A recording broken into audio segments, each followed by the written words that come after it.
Halo traders, jumpa kembali bersama saya Gefransa dalam Fibis Market Mover ISG. Kali ini kita akan bahas bagaimana pergerakan ISG untuk satu minggu ke depan. Namun sebelumnya kita akan membahas dulu bagaimana pergerakan ISG pada pekan lalu.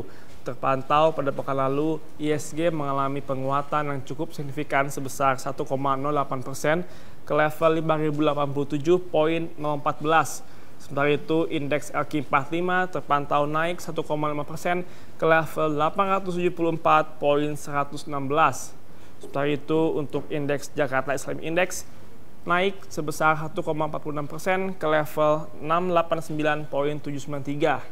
Sementara itu, secara sektoral, pada minggu lalu, hampir semua sektor mengalami penguatan dipimpin oleh sektor properti dan real estate. Sementara untuk sektor yang mengalami pelemahan dipimpin oleh sektor agrikultur. Sektor properti mengalami kenaikan sebesar 4,23%, sementara sektor agrikultur mengalami pelemahan sebesar 2,67%.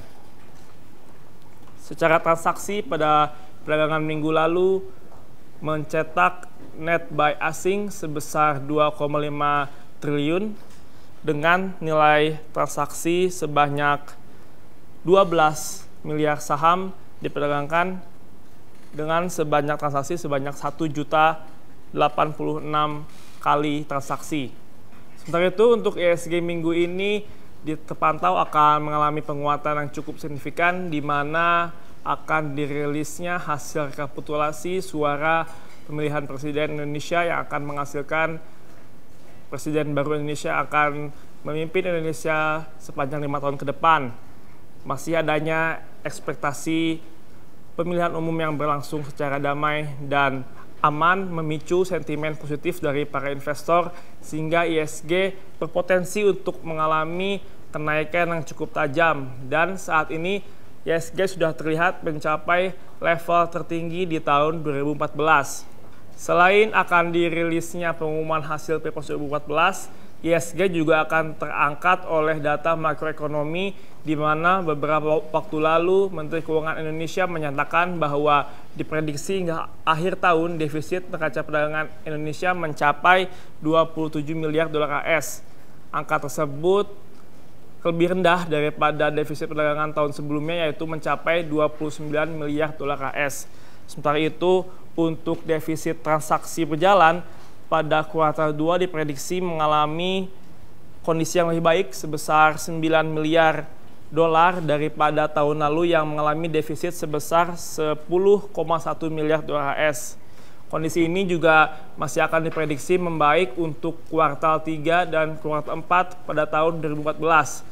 Selain itu, ISG juga patut mewaspadai dari pelemahan nilai tukar beberapa waktu lalu imbas dari penguatan dolar jelang diumumkannya pernyataan dari Janet Yellen yang diprediksi akan meningkatkan suku bunga dalam waktu dekat. Untuk data-data penting yang akan terjadi untuk minggu ini patut waspadai adalah data dari zona Asia di mana China akan merilis data HSBC Manufacturing PMI. Sementara itu, di Jepang akan merilis data inflasi serta data neraca perdagangan. Sementara itu, untuk kawasan zona Eropa juga akan merilis data Consumer Confidence dan Market Service PMI. Sementara dari Amerika Serikat akan merilis data inflasi serta data penjualan rumah. Secara teknikal, ISG dalam jangka pendek masih dalam tren bullish di mana dalam jangka pendek diprediksi mampu mencapai tingkat puncaknya setelah rilis dari hasil pemilihan presiden 2014 di mana untuk level support mingguan untuk minggu ini kami perkirakan berada pada level 4.990 hingga 5.030 dan untuk level resisten minggu ini berada pada level 5.100 hingga 5.180. Sekian Fibis Market Mover ISG untuk edisi kali ini. Tetap semangat investasi, happy trading, dan salam Fibis.